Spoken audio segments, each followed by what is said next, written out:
Most houses today are designed to face outward. This one does the opposite. Today I'm designing a house around a question I've been thinking about a lot lately. Can a home feel open and connected without also feeling exposed? Because from the street, this house stays restrained and protected. But once you're inside, it opens up into something completely different. And I'm not really sure where the right balance is between privacy and openness yet. So that's what I want to explore. Let's design it. For years, we've been told that good residential design means openness. Open plans, large windows, fewer walls, and to be fair, I understand why. Natural light matters, connection matters. I use those ideas in my own work, and I don't think architecture should feel closed off or disconnected from the world around it. But lately I've wondered if we may have started treating openness and exposure as though they mean the same thing. Because they don't always. A home can be bright and connected and generous and still feel protected. And that tension becomes the starting point for this project. Not designing a house that hides from the world, but designing one that creates layers between public life and personal space. I'm curious what you think about this too. Do you actually enjoy homes that reveal themselves immediately? Or do you prefer spaces that unfold more gradually? I don't think there's a single right answer, but I do think the way a home meets the world challenges how it feels to live inside it. The central idea behind this house became surprisingly simple. Privacy, but through layers. Most homes move from public to private very quickly. You arrive, open the front door, and almost immediately you're standing inside the primary living space. I kept wondering, what would happen if that transition slowed down? Not like dramatically, but just enough to make arrival feel intentional. So instead of immediately opening towards the street, this house begins with restraint. From the outside, the architecture stays relatively reserved. Simple walls, limited openings, a more protected edge of the building. Not because the house is like super defensive, but because privacy becomes part of the experience. And I'm not really sure how much restraint is too much here, because there's a fine line between privacy and a house feeling disconnected or unwelcoming. That tension became part of this design challenge. The entry doesn't give everything away. Instead, it just kind of creates a threshold, a transition between outside life and interior life. And beyond that threshold sits the courtyard, the heart of the house. And once that idea settled in, the floor plan started changing almost by itself.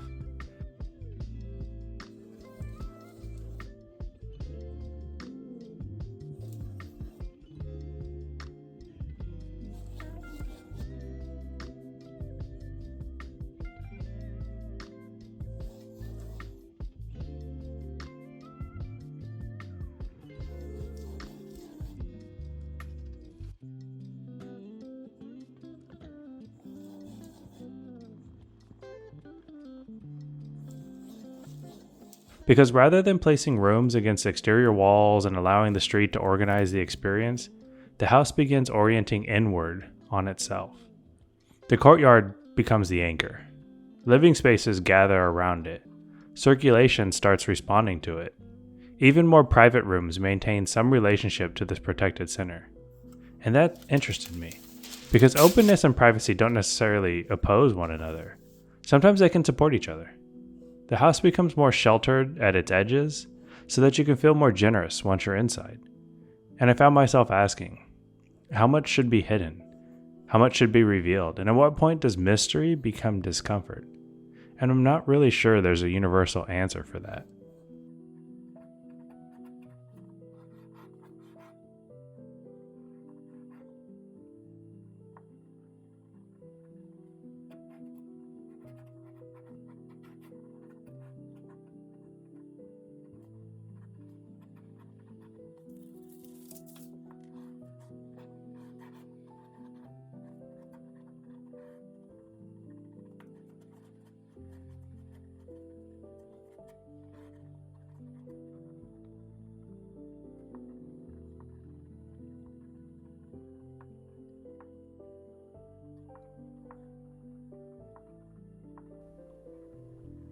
As this model develops, I wanted the experience of arrival to remain central.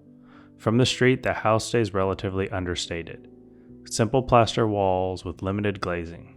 An exterior that feels calm rather than performative. And that restraint matters to me because the project depends on that contrast. The exterior doesn't try to tell the entire story, it simply establishes that first layer. And this may be part people disagree with the most, because from the street the house doesn't announce itself very loudly. Some people may love that. Others might prefer a home that feels more expressive and immediately welcoming. And I'm not really sure where most people land on that spectrum. Would you rather your house reveal itself right away or kind of unfold more gradually? Because beyond the first layer, the architecture begins to open.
At the center sits a courtyard, which became the emotional and spatial anchor of the project. The living room, the kitchen, the circulation, the private spaces, they all maintain some relationship to this interior landscape. And that changes openness in a subtle but important way. Because instead of directing glass and activity outward towards neighboring houses or passing traffic, the house begins opening towards itself. And I found that idea surprisingly compelling. The courtyard becomes more than outdoor space. It becomes an orientation, a light source, a gathering space, a protected center that organizes your daily life.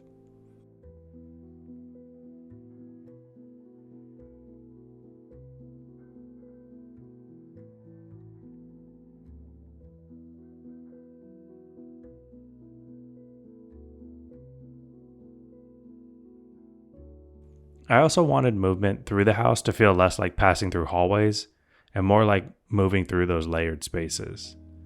The arcade, it became important here, not simply as decoration, but as a way to create rhythm and filtered light and sort of transitions between shelter and openness. And the material palette here stayed intentionally restrained. Plaster, warm wood, brick paving, plantings, nothing overly elaborate. Because the real material here, I think, is the light and the way it moves throughout the house. Once the renderings began coming together, the layering of privacy started working exactly the way I'd hoped for. The exterior, it remains modest and relatively reserved. But inside, the experience shifts.